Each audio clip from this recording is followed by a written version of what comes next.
구약의 말씀에는 저주의 십자가라고 하지만 그 저주의 십자가에 달리신 이유, 그것은 바로 우리의 죄에서 구원해 주시기 위함입니다.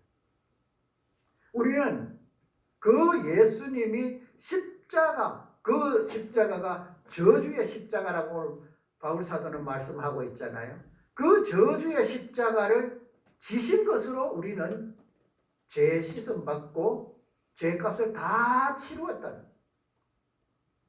그래서 저들의 위협이 얼마나 험하고 악하고 그렇더라도 우리는 이 저주의 십자가를 우리 위하여 지신 주님의 그 희생, 그 사랑, 우리가 거기서 떠날 수 있느냐. 이것이 오늘 본문이 갈라디아 성도들을 통해서 그리고 오늘 우리에게 주시는 하나님의 은혜입니다. 비록 우리는 예수 믿는다는 것 때문에 사실은 이때 당시에 받는 핍박과 위협과 그 어려움은 지금 이 시대에는 없어요. 그러나 우리가 또 가지고 가야 할 것은 있단 말이죠. 오후 찬양 예배 때도 다시 나누겠지만은 우리가 이 믿음을 지키기 위하여 우리가 져야 할 십자가도 있고 감당해야 할 십자가도 있고 또 뭐가 있습니까? 이 당시는 아니나 우리가 정말로 믿는 것 때문에 많은 우리 다가오는 어려움들 또는 손해를 봐야 하는 것들, 이런 것들이 우리에게 있잖아요. 이런 것을 우리가 알뜰히 이겨낼 수 있는 힘이 과연 뭐냐? 그것은 바로 오늘 나를 위하여, 오늘 본문에도 그렇습니다. 우리를 위하여라는 이 말이, 그 말이 있잖아요.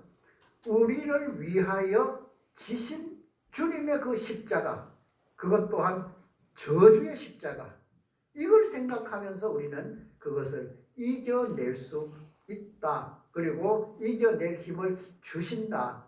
그리고 우리는 그 저주의 십자가를 생각하면서 우리는 감사함으로 나가서 그 삶으로 나아갈 새 힘을 얻게 되어진다는 것이죠. 우리를 위하여 우리 주님은 십자가를 지셨습니다. 그것 또한 저주의 십자가, 수치스러운 십자가. 십자가 그림을 보면은 물론 그 당시에는 사진이 없으니까 그림으로 다 이제 전해지지요. 우리 주님의 모습을 보면 이 허리에다가 수건을 둘러 놓습니다. 사실은 십자가에 그 형벌을 당하는 사람은 발가 벗겨가지고 십자가에 못을 박아요. 얼마나 수치스럽습니까? 달리는 것도 이거 정말로 그 힘든, 어떤 십자가에는 예수님의 십자가는 보면 그 발을 디딜 수 있도록 이렇게 그림에 보면 그렇게 되어 있잖아요. 사실이 그게 있는지 없는지는 모르지만 그래서 발을 디디도록 디딤목을 해주고 거기에 이제 발을 해서 못을 박았잖아요. 디딤목이 있으면 그래도 좀 견딜만 해요. 왜요? 사람 몸은 자꾸 늘어지잖아요. 늘어지면 숨을 못 쉰다니까. 그럼 디딤목이 있으면 그걸 발판 삼아서 몸을 한번 일으킬 수가 있어요. 그런데 그것마저 없으면 숨을 못 쉰다니까. 피가 위로 올라가지를 않아요. 이래서 정말 그렇게 죽는데 그 죽음이 그 기록에 보면은 어떨 때는 보면 한 3일씩 이렇게 간답니다. 3일 동안 안 죽는데요. 그래서 그 복음서에 보면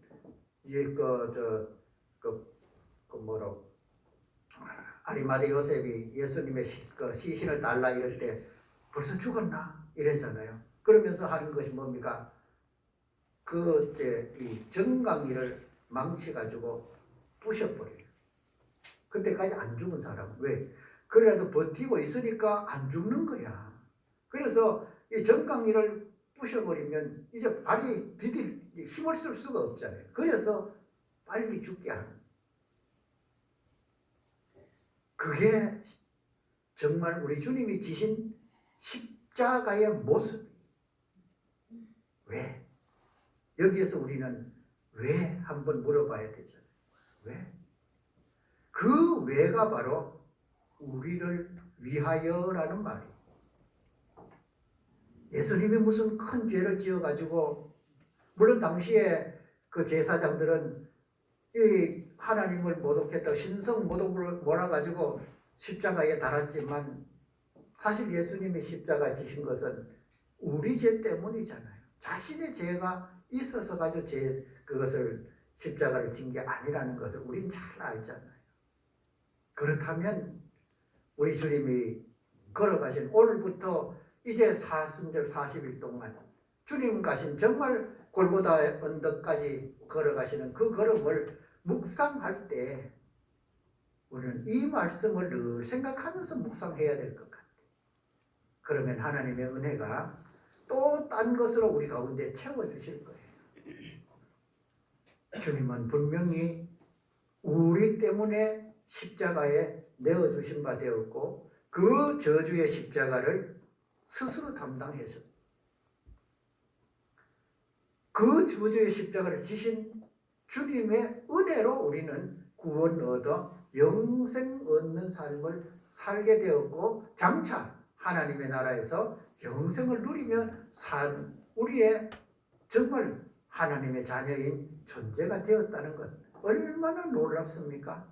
다른 것이 우리 사실은 뭐가 지금 필요하겠어요? 세상 살면서 필요한 게 많이 있지만 그거는 잠깐 우리가 살아갈 때 있어서 필요한 것이지 그것 때문에 우리가 영생 얻는 것은 아무것도 없잖아요.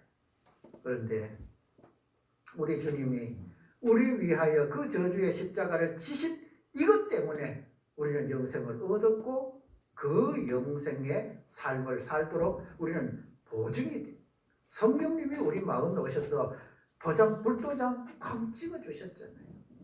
하나님이 이사야 선지자를 통해서 하시는 말씀처럼 너는 내 것이다 하면서 불도장 찍어가지고 아무에게도 빼앗기지 않도록 그렇게 우리를 택하시고 자녀 삼으시고 영생 주신 그 하나님의 은혜가 우리 안에서 날마다 새로워지는 우리 사순절과 우리 남은 삶이 되기를 축복합니다. 기도하겠습니다. 거룩하신 하나님, 하나님께서 우리를 이토록 사랑하셔서 그 저주스러운 십자가에 우리 주님 내어주시기까지 하셨습니까?